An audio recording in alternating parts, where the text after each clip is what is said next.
আসসালামু আলাইকুম ভিউয়ার্স, আমি মুক্তা সুলতানা ফ্রম 𝑴𝒔 কুকিং গ্যালারি। আজকে আপনাদেরকে দেখাবো বেবি সুইটস রেসিপি। চলুন তাহলে শুরু করি। বিসমিল্লাহির রহমানির রহিম। বেবি সুইটস তৈরির জন্য নিচ্ছি full cream milk powder 1/4 cup, ময়দা 1/4 কাপের অর্ধেক, অর্থাৎ আপনি যতটুকু দুধ পাউডার নেবেন ঠিক তার অর্ধেক পরিমাণ নিতে হবে ময়দা, এবং 1/2 টিস্পুন বেকিং পাউডার। এবার সবগুলো শুকনো উপকরণ খুব ভালোভাবে মিশিয়ে নিব।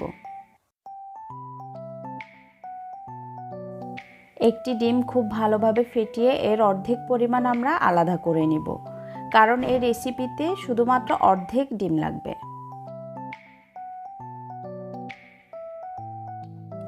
ফেটিয়ে নেওয়া ডিমের সাথে রুম টেম্পারেচারে রাখা আধা টেবিল চামচ ঘি দিয়ে খুব ভালোভাবে মিশিয়ে নিব।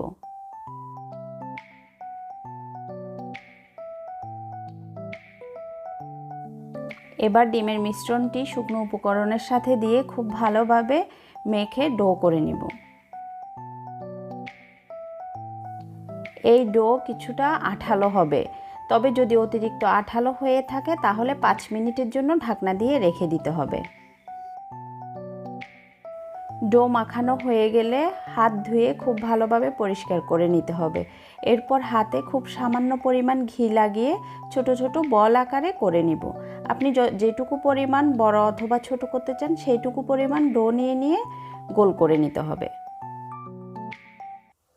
এভাবে ছোট ছোট আকারে সবগুলো বল তৈরি করে নিচ্ছি। এই রেসিপিতে আমার টোটাল 25টি বেবি সুইটস হয়েছে। আপনার কতটি হবে সেটা নির্ভর করবে সাইজের উপর।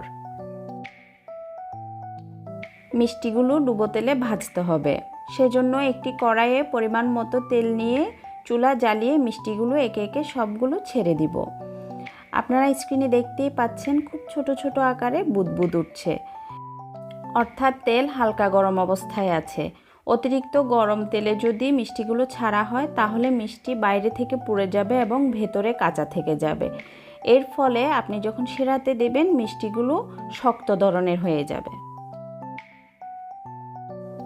একে একে সবগুলো মিষ্টি যখন তেলের উপরে ভেসে উঠবে বুঝতে হবে তেল পারফেক্টলি গরম হয়েছে। ঠিক তখনই চুলার আঁচ মিডিয়াম লো করে মিষ্টিগুলো ভাজতে হবে যতক্ষণ পর্যন্ত আপনার কাঙ্ক্ষিত কালার না আসে। প্রথম অবস্থায় মিষ্টিগুলোকে কোনো কিছু দিয়ে নাড়াচাড়া করা যাবে না, তাহলে মিষ্টিগুলো ভেঙে যাবে। মিষ্টিগুলো যখন ভেসে উঠে হালকা বাদামি রং ধারণ করবে তখন কড়াই ধরে এভাবে একটু ধুলিয়ে দিব। যখন গাঢ় বাদামি কালার হয়ে আসবে ঠিক তখনই মিষ্টিগুলোকে খুব ভালোভাবে নাড়াচাড়া করে কাঙ্ক্ষিত কালার আসা পর্যন্ত ভেজে নিব। আমি এখানে 2 কালারের বেবি সুইটস করব, তাই প্রথমে আমি কয়েকটি মিষ্টি তুলে নিচ্ছি। বাকি মিষ্টিগুলো আরও একটু ডিপ কালার করে তুলে নিব।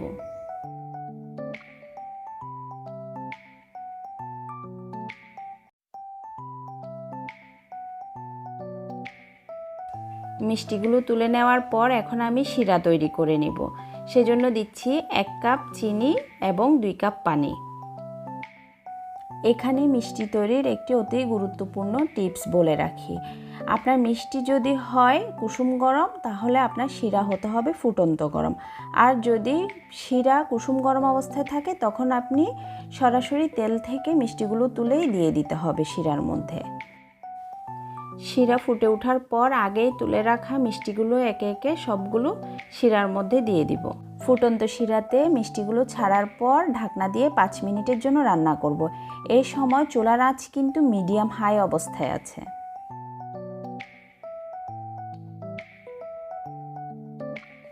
পাঁচ মিনিট রান্না করার পর মিষ্টিগুলো নেড়ে চেড়ে আবারও 3 মিনিটের জন্য রান্না করব।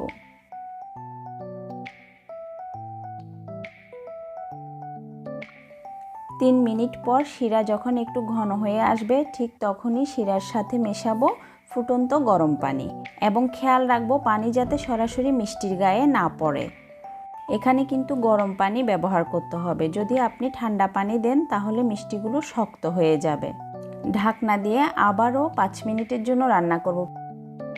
5 মিনিট পর আবারও আমি এখানে ফুটন্ত গরম পানি দিব আধা কাপ। এভাবে 5 মিনিট পর পর আধা কাপ করে গরম পানি অ্যাড করতে করতে টোটাল এখানে আমি 2 কাপ পরিমাণ গরম পানি ব্যবহার করেছি। এভাবে টোটাল 30 মিনিটের জন্য আমি মিষ্টিগুলো রান্না করেছি। তবে লাস্ট বার যখন আমি পানি অ্যাড করেছি তখন শুধুমাত্র 2 মিনিটের জন্য রান্না করেছিলাম। আপনার মিষ্টিগুলো পারফেক্টলি কুক হয়েছে কিনা সেটা পরীক্ষা করে নেওয়ার জন্য একটি পদ্ধতি দেখিয়ে দিচ্ছি। এখানে একটি কাপে আমি নর্মাল রুম টেম্পারেচারে রাখা পানি নিয়েছি।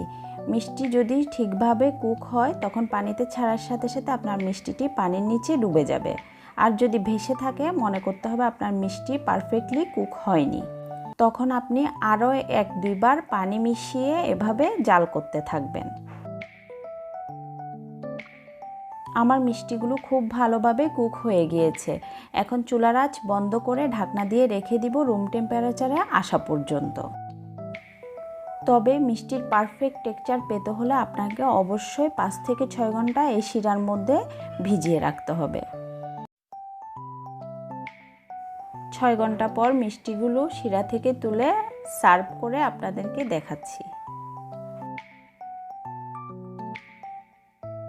দেখুন আমার মিষ্টিগুলো কতটা সফট হয়েছে এবং রসে ভরপুর। আপনাদেরকে একটি মিষ্টি কেটে দেখাচ্ছি ভেতরে কত সুন্দরভাবে কুক হয়েছে। কি পছন্দ হয়েছে আমার বেবি সুইটস রেসিপি? আমার ভিডিওটি ভালো লেগে থাকলে এরকম নতুন নতুন ভিডিও পেতে আমার চ্যানেলটি সাবস্ক্রাইব করে পাশেই থাকুন এবং ভিডিওতে লাইক কমেন্ট করতে ভুলবেন না। আপনারা যদি কোনো প্রকার প্রবলেম ফেস করেন রেসিপিগুলো তৈরি করতে তখন আমাকে কমেন্টের মাধ্যমে জানাবেন। আমি ইনশাল্লাহ আপনাদেরকে সলভ করে দেওয়ার চেষ্টা করব। এই বেবি সুইটসগুলো দিয়ে আমার নেক্সট ভিডিওতে জর্দার পোলাও ডেকোরেশন করে দেখাবো। আরও একটি নতুন ভিডিও দেখার আমন্ত্রণ জানিয়ে আজকের মতো বিদায় নিচ্ছি। আল্লাহ হাফেজ।